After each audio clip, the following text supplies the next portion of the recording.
With Israel's Prime Minister, President Trump threatened new attacks against Iran if the country seeks to restart its nuclear program or rebuild its ballistic missile stockpile. There are also numerous reports this morning about anti-regime protests breaking out in Iran.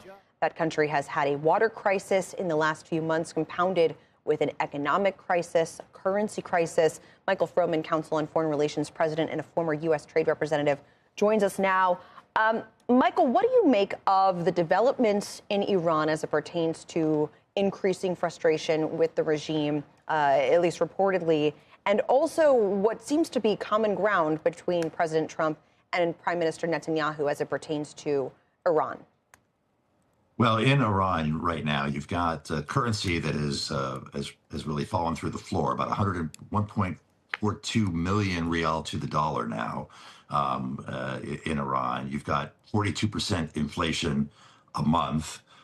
You've got the Grand Bazaar, which is the main market in Tehran, that has closed in protest. People are really feeling the pain of mismanagement, of corruption, of sanctions as well, and are taking to the streets. And as you mentioned, water is a complicating issue as well. They've had water problems for some time. It's been a structural issue there also.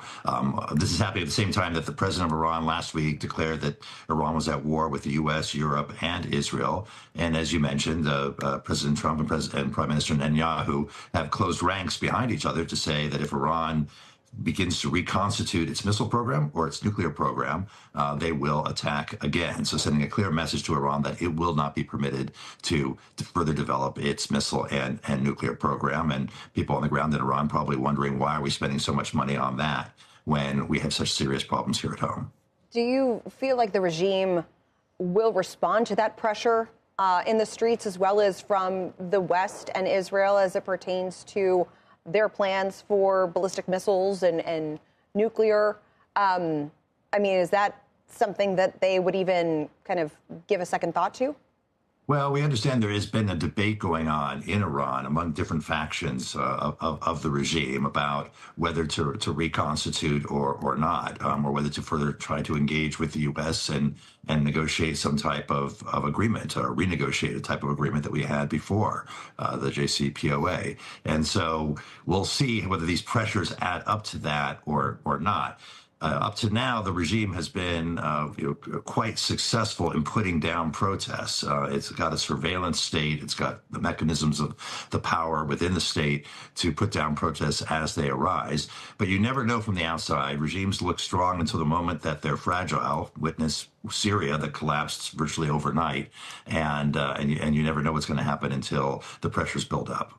Right. And speaking of Syria and going back to the relationship between President Trump and Prime Minister Netanyahu, yesterday it seems like the biggest sticking points between the two were the settlements in the West Bank, the relationship with Turkey, and the relationship with the new regime in Syria. What should we make of that in terms of the relationship between these two countries and these two leaders? Well, first of all, the relationship seems to be very, very close, and interesting that what there seems to be no daylight on is the issues around Gaza and the importance of Hamas disarming, and that being the next important step in implementing the 20-point the peace plan that had been negotiated earlier this year, the ceasefire plan. And so that is where a lot of the focus has been. As you said, the president made it clear that the U.S. Or the Trump administration is not exactly on the same page as Israel when it comes to the West Bank, and that there are reports that the president warned Prime Minister Netanyahu not to take action in the West Bank that could complicate things for the rebuilding and settlement of Gaza. And so that, I think, is where the focus is largely. These other issues like Syria and Turkey, very important issues regionally, but they're sort of normal issues in a relationship, as opposed to the Gaza issue, which is such a unique issue and where the U.S. and Israel seem to be very much in lockstep.